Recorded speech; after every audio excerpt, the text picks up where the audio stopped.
Hello दोस्तों, स्वागत है आपका टेट मैथ विद कॉन्सेप्ट में। मैं सत्यम दुबे आप सबका स्वागत करता हूं। हम लोग आज अपने कंजंक्शन का लास्ट वीडियो पढ़ रहे हैं जिसमें कुछ स्पेशल रूल्स हैं जो कि आपके एग्ज़ाम में बहुत ही इंपॉर्टेंट हैं। जैसा कि आप लोग देख पा रहे हो यहाँ स्पेशल रूल करके लिखा गया है। और मैं सबसे इम्पॉर्टेंट चीज़ क्या है कि मैं आपको ये सारे रूल्स अपनी ओन रिटन हैंड राइटिंग से जो नोट्स है, जो मेरी ओन रिटन हैंड राइटिंग है, उसकी नोट्स के द्वारा मैं पढ़ा रहा हूँ। ठीक है, सो आई होप मैं पूरा का पूरा आपको डिलीवर कर पाऊँ। बिकॉज ऑफ दैट कि यहाँ से क्या होता है कि जब मैं अपनी किसी भी नोट्स से आप पढ़ते हो तो मैं अपना पूरा का पूरा आपको डिलीवर करूँगा। तो हम लोग स्टार्ट करते हैं देर ना करते हुए। रूल नंबर फर्स्ट लिखा गया है एंड बट। अब देखो एंड का यूज कहाँ कहाँ होता है। तो एंड का यूज सामान्य वाक्यों के लिए होता है, जैसा कि आप लोग देख पा रहे हो सामान्य वाक्यों के लिए होता है। और बट का यूज कहाँ होता है? विरोध करने वाले वाक्यों के लिए। तो एग्जाम्पल हम देखते हैं तो लिखा गया योर ब्रदर केम, मतलब तुम्हारा भाई आया। केम मतलब होता है सेकंड फॉर्म है और इसका मतलब होता है ये पास्ट इंडेफिनिट का ये टेंस है, पास्ट इंडेफिनिट टेंस है ये। तो तुम्हारा भाई आया एंड मेट मी, मेट मतलब होता है मुझसे मिला। देखो ये भी सेकंड फॉर्म है। तो मेट जो है वो मीट का सेकंड फॉर्म है, याद रखना इस चीज को, मीट का सेकंड फॉर्म है। ठीक है, उसके बाद दिया गया है योर ब्रदर केम। अब देखो यहाँ एंड क्यों यूज किया गया? क्योंकि सामान्य वाक्य था, तुम्हारा भाई आया मुझसे मिला, ये सामान्य वाक्य था। लेकिन जब कहीं भी निगेटिव वाक्य आए या कह सकते हो विरोध वाला वाक्य आए, जैसे अगर लिखा होता कि तुम्हारा भाई आया लेकिन मुझसे नहीं मिला, तो जब लेकिन वाला शब्द आ रहा है तो वहां पे हम क्या यूज करेंगे? बट का यूज करेंगे। जैसे दिया गया है योर ब्रदर केम, और कभी आपके एग्जाम में कैसे देता है your brother came here and, अब फिर यहाँ पे बच्चे एंड ही लगाते हैं, ऐसे डॉट करके छोड़ देता है इस जगह पे और बोलता है एक प्रॉपर कंजंक्शन आप यूज कीजिए। तो आप लोग गलती ना करना इस जगह पे। तो जब लिखा है योर ब्रदर केम हियर, अब यहाँ पे बच्चे मैक्सिमम एंड लगा के आएंगे, and he did not meet me, meet me. ठीक है, तो इस चीज़ को याद रखना कि आपका बड़ा सिंपल सा यूज करना है कि जब भी आपको नॉट का यूज दिखे, मैं आपको सीधी भाषा में समझा रहा हूँ, अगर नॉट का यूज दिखे और दोनों सेंटेंस में विरोध दिख रहा हो, जैसे यहाँ पे दिख रहा है कि तुम्हारा भाई आया लेकिन उसका उद्देश्य क्या होना चाहिए था कि वह मुझसे मिले, लेकिन उसने क्या किया, वो मुझसे नहीं मिला, तो इस जगह पे हम बट का यूज करेंगे। देखो यहाँ रूल्स पढ़ना आसान होता है, लेकिन जब एग्जाम से आप बैठोगे ना तो वहां पे टफेस्ट ये बनता जाता है। बिकॉज ऑफ दैट कि ये चीजें आप एंड मैक्सिमम बच्चे यूज करते हैं, तो इस चीज को आप लोग याद रखिएगा। नेक्स्ट हमारा दिया गया है बोथ एंड का यूज। देखो बोथ और डॉट डॉट डॉट एंड का यूज कैसे किया जाता है। तो एग्जांपल में देखो आप लिखा गया है both Ram and his brother.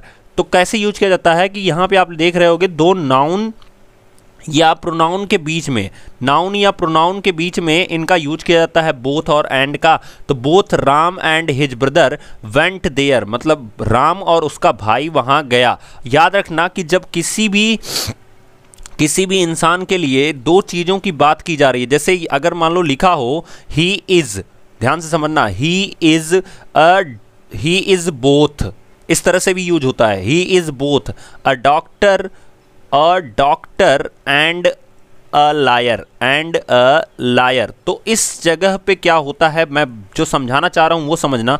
देखो बोथ और एंड का यूज तो हुआ, उसमें डॉक्टर भरा गया एंड लास्ट में हमारा लायर था, he is doctor and a liar. ठीक है, अब इसका यूज कहाँ से होता है? यहाँ पे मैक्सिमम बच्चे जब डॉक्टर और लायर दो चीज़ें देखते हैं तो वहाँ आर लगा के आते हैं। इस चीज़ को गलती नहीं करना है आपको, इस चीज़ को बिल्कुल याद रखिएगा। हम लोग नेक्स्ट देखते हैं तीसरा रूल हमारा क्या दिया गया है, तो उसके बारे में हम लोग देखते हैं। तो हमारा तीसरा रूल और का यूज के बारे में लिखा गया है। देखो और का यूज कब होता है? जब विकल्प से रिलेट करता हो कोई चीज़ या ऑप्शन अगर आपको दिया जाए तो वहाँ पे हम किसका यूज करते हैं? और का यूज करते हैं। इस चीज़ को याद रखिएगा। ठीक है, जैसे अब और का यूज भी कब होता है? जब दो लोगों में ऑप्शन दिया हो। किसमें? दो लोगों में ऑप्शन दिया हो, तो वहाँ पर हम किसका यूज करते हैं? और का। जैसे लिखा गया है आई वॉन्ट अ बॉल, मुझे एक गेंद चाहिए, या मैं एक गेंद चाहता हूं, और बैट, या एक बैट चाहता हूं। ठीक है, नेक्स्ट लिखा गया है आइदर और and neither nor, neither nor, फिर उसके बाद नॉट ओनली बट आल्सो, ये दोनों भी एक साथ यूज होते हैं और इनके बीच में कोई नाउन या प्रोनाउन इस तरह से यूज होता है। जैसा कि एग्जाम्पल लिखा गया है number first, he was not only a politician, he was not only a politician but also a writer. जैसे अगर ऊपर वाला ही जो सेंटेंस जो मैंने लिखा था, he is a doctor, he is both a doctor and a lawyer, तो वहां पे आप ये भी यूज कर सकते हो, he is not only a doctor, not only a doctor. इसका मतलब ये होगा कि वह केवल एक अगर हम ऊपर वाले सेंटेंस की बात करें तो लिखा गया है he was not only a politician, इसका मतलब ये हो गया कि वह एक केवल पॉलिटिशियन नहीं है, जबकि वो और क्या है, तो वो एक लेखक भी है। तो इसी तरह से जब हम दो लोगों के बारे में बात कर रहे हों और वो एक ही जगह पे हो तो वहाँ भी नॉट ओनली का यूज होता है। अब आइदर और का मैं यूज आपको बता दूं, तो अगर आप देखे होगे तो लिखा गया है, मैंने पिछले वीडियो में ही इसका यूज बताया था, सिट हियर और आइदर सिट हियर और गो अवे, या तो यहाँ बैठ जाओ या तो यहाँ से भाग जाओ। तो यहाँ पे भी ऑप्शन की ही बात होती है, ठीक है। अब नाइदर का यूज कब होता है कि ना ही यहाँ बैठो ना ही यहाँ भाग जाओ, मतलब जो चीज़ें क्या होती है कि आपके नेगेटिव सेंस में ऑप्शन के रिलेट करती है, तो वहाँ पे हम क्या यूज करते हैं, तो वहाँ पे हम नाइदर नॉर का यूज करते हैं। नेक्स्ट दिया गया है दो या ऑल्दो के साथ द मोस्ट इंपॉर्टेंट रूल, अगर आप ध्यान से समझोगे तो मोस्ट इंपॉर्टेंट मेरे लिए है, बिकॉज ये एग्जाम में आपके आया हुआ है। दो या ऑल्दो के साथ हमेशा एट आता है बट नहीं आता है, इस चीज़ को याद रखिएगा। तो अगर अब देखो यहाँ पे लिखा गया इनकरेक्ट सेंटेंस, देखो ऑल्दो ही वॉज पुअर, यद्यपि वह गरीब था, बट ही वॉज ऑनेस्ट, लेकिन वह ईमानदार था। अब यहाँ पे मैक्सिमम बच्चे बट ही यूज करके आएंगे क्योंकि उनको विरोध दिख रहा है कि वह गरीब था लेकिन वह ईमानदार था, तो वो बट यूज करके आएंगे। आप ध्यान रखना, इसलिए तो आप वीडियो देख रहे हो कि आपको कुछ स्पेशल आना चाहिए, ठीक है। तो यद्यपि वह गरीब था लेकिन वह ईमानदार था।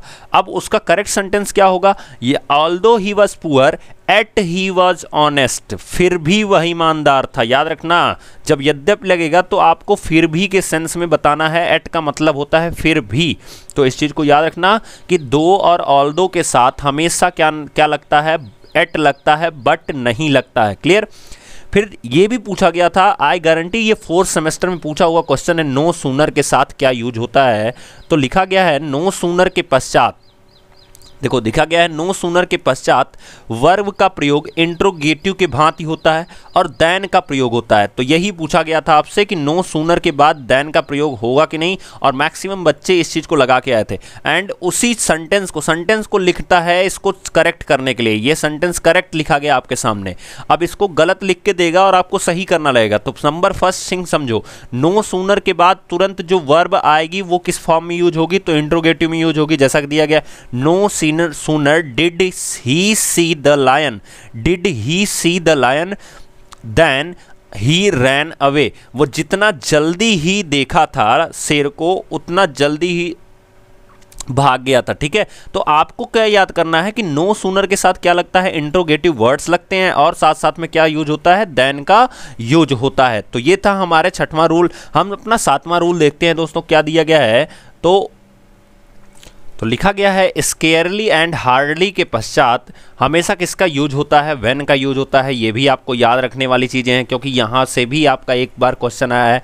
एंड नो सूनर का और ऑल्दो और दो का जो है वो 2nd सेमेस्टर में आया हुआ क्वेश्चन है, और नो सूनर का 4th सेमेस्टर में गारंटी के साथ बता रहा हूँ आया हुआ क्वेश्चन है। तो इसलिए आप लोग बिल्कुल ध्यान से पढ़िए इस सब चीज़ों को। स्केयरली एंड हार्डली के पश्चात किसका यूज होता है, व्हेन का। जैसे लिखा गया है hardly had he gone to bed, मतलब वो देरी से बेड पे जाता है। When a thief broke into the house, ठीक है। तो हम हार्डली के साथ क्या यूज करते हैं, तो हम व्हेन का यूज करते हैं, इस चीज़ को याद रखना। स्कैर्सली के साथ भी हम किसका यूज कर सकते हैं, व्हेन का। अब देखो यहाँ पे भी बहुत इंपॉर्टेंट रूल है, इसके बाद सारे इंपॉर्टेंट है, मैं जहाँ तक बता रहा हूँ आपको। सच के बाद एज का प्रयोग होता है, ये भी याद रखना, सच एज का प्रयोग होता है। जैसे लिखा गया है I have such a book as you, मेरे पास उसी तरह की एक किताब है जैसा कि तुम्हारे पास है। Sorry, I have such a book, मेरे पास एक बुक है, एक किताब है। As you cannot find elsewhere, मतलब जैसा कि तुम कहीं भी नहीं प्राप्त कर सकते हो, इस तरह की मेरे पास किताब है। तो याद रखना कि सच के साथ क्या यूज होता है, तो एज का। तो आपको कभी कभी सच लिख कर यहाँ पे डॉट डॉट डॉट लगा देगा, तो यहाँ पे आप याद रखना कि सच के साथ एज का यूज होता है। हार्डली लिख करके यहाँ पे डॉट लगा देगा, व्हेन लगा देगा। या आपसे डायरेक्ट पूछ सकता है कंजंक्शन हार्डली के साथ क्या यूज होता है, तो वहाँ पे आपको व्हेन पे टिक करना होगा। आपसे डायरेक्ट पूछ सकता है कि नो सूनर के साथ किस चीज़ का इस्तेमाल किया जाता है, तो आपको देन पे टिक करना करना होगा, या एक और ऑप्शन दे सकता है इंट्रोगेटिव वर्ड्स आते हैं नो सूनर के बाद, तो इस चीज़ को याद रखना है। उसी तरह से सच के बाद क्या यूज होता है, तो एज का यूज होता है। तो ये इंपॉर्टेंट रूल्स हैं जिनको आपको बिल्कुल याद रखना है, ठीक है। फिर दिया गया है अनलेस और अनटिल के साथ नॉट का प्रयोग नहीं किया जाता, क्योंकि देखो ये खुद अपने आप में नेगेटिव होते हैं। देखो मैं क्यों बता रहा हूँ कि ये नॉट का यूज नहीं होता है, क्योंकि ये अपने आप में नेगेटिव होते हैं, इसलिए यहाँ पे नॉट का प्रयोग नहीं किया जाता है। जैसे लिखा गया है, अगर हम लोग एग्जाम्पल देखेंगे तो लिखा गया है he can not succeed unless he does not work hard. तो लिखा गया है वह तब तक, देखो अनलेस क्या होता है कि ये भी कंडीशन को ये फॉलो करता है, याद रखना कि कंडीशन को फॉलो करता है ये, और जो अनटिल होता है ये टाइम को फॉलो करता है, ये भी याद रखना, क्योंकि आपसे पूछता है कि अनटिल किससे संबंधित है, तो टाइम से, और अनलेस किससे संबंधित है, तो कंडीशन से संबंधित है। ये भी आप लोग बिल्कुल याद रखिएगा, अपने नोट्स में कम से कम लिखते जाइएगा, ठीक है। अब चूंकि मेरी नोट्स है मुझे पता थी, इसीलिए कहा जाता है ना कि किसी नोट्स से पढ़ना से बेटर तभी हो सकता है जब वो इंसान आपको वो नोट्स पढ़ाए। अदरवाइज आप किसी की नोट्स से आप मान लो पढ़ लिए, आप मान लो मेरी नोट्स लेके ऐसे छाप लिए, ठीक है, तो फिर क्या हुआ कि आपको पता ही नहीं चलेगा कि मैं अनलेस क्यों यूज किया हूं, मैं अनटिल क्यों यूज किया हूं। लेकिन आज मैं समझा दिया कि अनटिल क्यों यूज किया जाता है, टाइम के लिए, अनलेस का भी यूज किया जाता है कंडीशन के लिए। तो इस तरह से आप समझ भी सकते हो, ठीक है। तो दिया गया है ही कैन नॉट सक्सीड, वह सफल नहीं हो सकता है, अनलेस कब तक, जब तक he does not work hard, जब तक वह कठिन परिश्रम नहीं करता है। अब यहाँ पे देखो यूज कैसे किया गया है, ही कैन नॉट सक्सीड, ये इनकरेक्ट सेंटेंस था, यूज कैसे किया गया है, तो अब यहाँ पे नॉट लगा गया ना, हमने यही पढ़ा था कि जब भी हम अनलेस का यूज करेंगे तो हम सेंटेंस में नॉट नहीं यूज करेंगे। ये देखो ये छोटी छोटी गलतियाँ होती हैं जो आपके बड़े लेवल पे बहुत बड़ी गलती के रूप में आ जाती है, और यहाँ पे बच्चे नॉट लगा के आते हैं और गलत हो जाता है।